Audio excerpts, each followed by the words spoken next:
Hello everyone, Soberoni of G&D Reviews here with a servant spotlight for everyone's favorite wannabe king, Mordred. We'll be examining her stats and skills, as well as going over pointers on how to utilize her effectively, and an overall grade comparing her to how she stacks up to the other 5-star servants. I also have a spotlight for the other new London servant, Frankenstein, as well, linked in the description, so please do check that out right after this. But for now, let's move on to Mordred's stats.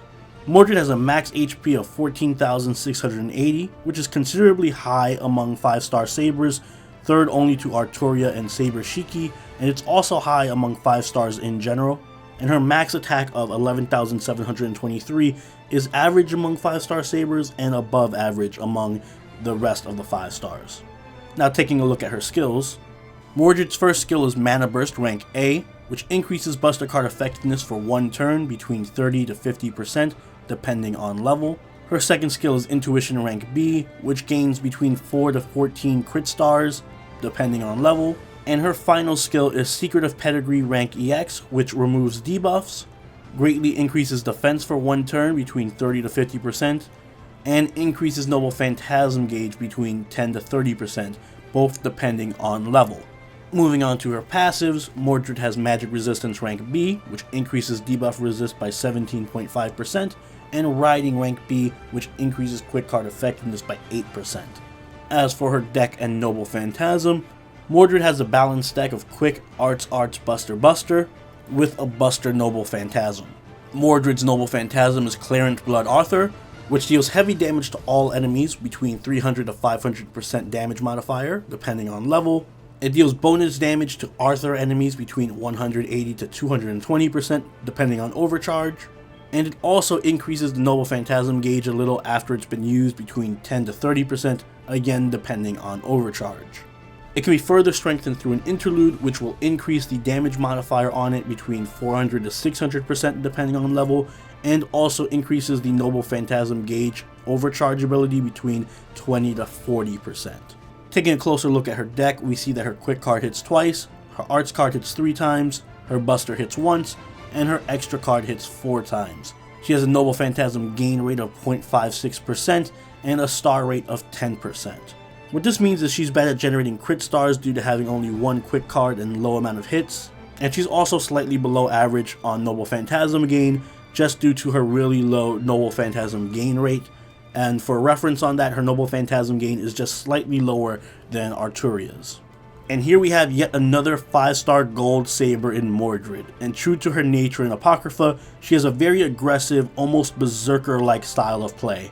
What sets Mordred apart from the other sabers is that lone wolf, hit it until it breaks style of gameplay, and a lot of that comes from her skills. She shares a similar skill set with Arturia except for one major difference. First off, they both have Mana Burst, which is always a very strong skill that gives an enormous power spike to your Noble Phantasm. Intuition is her second skill, and again, it's the same as Arturia's, except one rank lower, which means it produces 14 stars instead of 15 at max rank. But in either case, it's just a useless skill that can be largely ignored. Where the real difference comes into play is in Mordred's third skill, Secret of Pedigree. This is Mordred's defining skill, and it's quite powerful. A buff removal on an offensive servant, as I mentioned before, should never be underestimated. It's absolutely critical in harder fights. But the defense buff on it is also quite powerful. But what you're going to be using this skill the most for is that Noble Phantasm charge.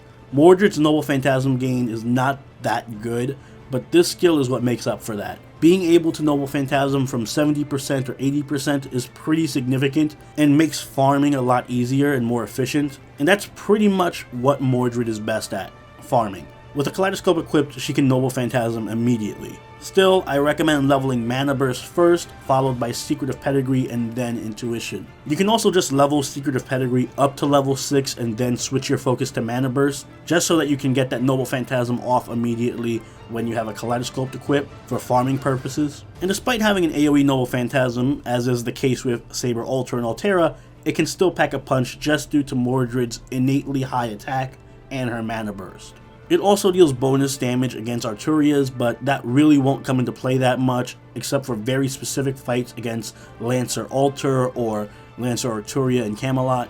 Unlike most sabers, Mordred has no supporting abilities like charisma or tactics, and she plays a lot more basic and aggressive of a role. even more so than other offensive sabers like Okita, who require a bit of setup and finesse to use. Mordred is pretty much just a berserker. You just click the buster cards and smash everything.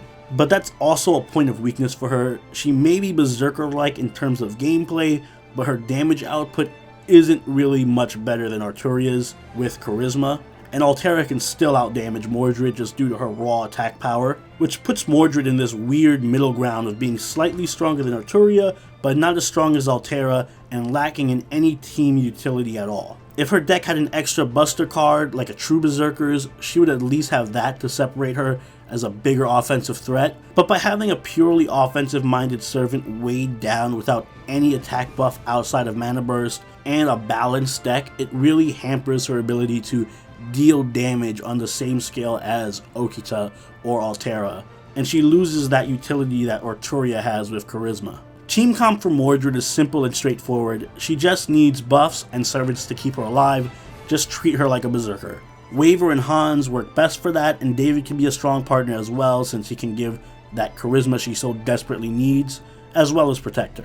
Liz is a good option too, especially post-strengthening quests when she can really make Mordred's damage skyrocket, and while she may not be as fragile as a berserker, pairing her up with the usual top-tier healers like Media Lily, Joan, and even Tamamo can help a lot. You can also just go for pure offense and pair her up with Gil, Arturia, Caesar, or Altera.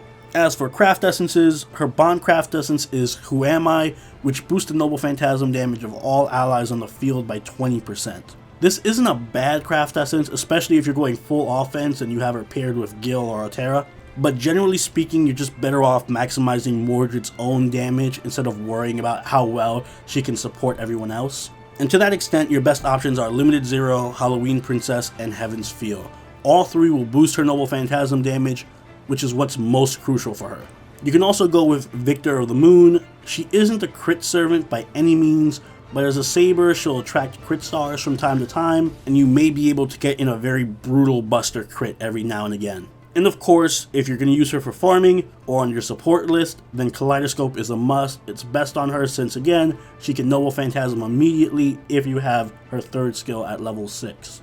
Overall, Mordred's a decent servant. She is a powerhouse servant, so make no mistake about that. She's more than capable of destroying most bosses, and she can farm through anything with ease. In fact, I'd go as far as to say she's the best farming saber in my opinion, just because she can immediately shoot off a pretty powerful Noble Phantasm. That said, she does struggle mightily due to the fact that she's just, in essence, a slightly stronger Arturia. Her damage isn't as high as the top tier sabers that are currently out in Okita and Altera, let alone future sabers down the line who completely outscale her. And because damage is the only thing Mordred is good at, she doesn't bring much utility to the team, so she gets a B rating from me. She's good, but not great or a standout. She can get the job done and has a strong farming game, so if you have her, you will use her a lot, but she's just too one-dimensional and isn't even the best in that dimension. And those are my thoughts on Mordred. For those of you who are familiar with the GNA podcast we do weekly on the channel, I think you all know how much I love Mordred, so it pains me to give her such an average score, and I hope they still give Intuition a buff so that both her and Arturia can actually be as good as they should be. But in any case, let me know what you all think and if you are going to roll for her in the comments below. Also, please do check out the Frankenstein Spotlight, also up on the channel today and linked in the description. And don't forget to leave a like if you enjoyed the video, and consider subscribing if you really enjoyed the video. And if you haven't already, please do join the party over at our Discord and follow us on Twitter. With all that said, I'll see you guys in the next Spotlight. So Roni out. Later.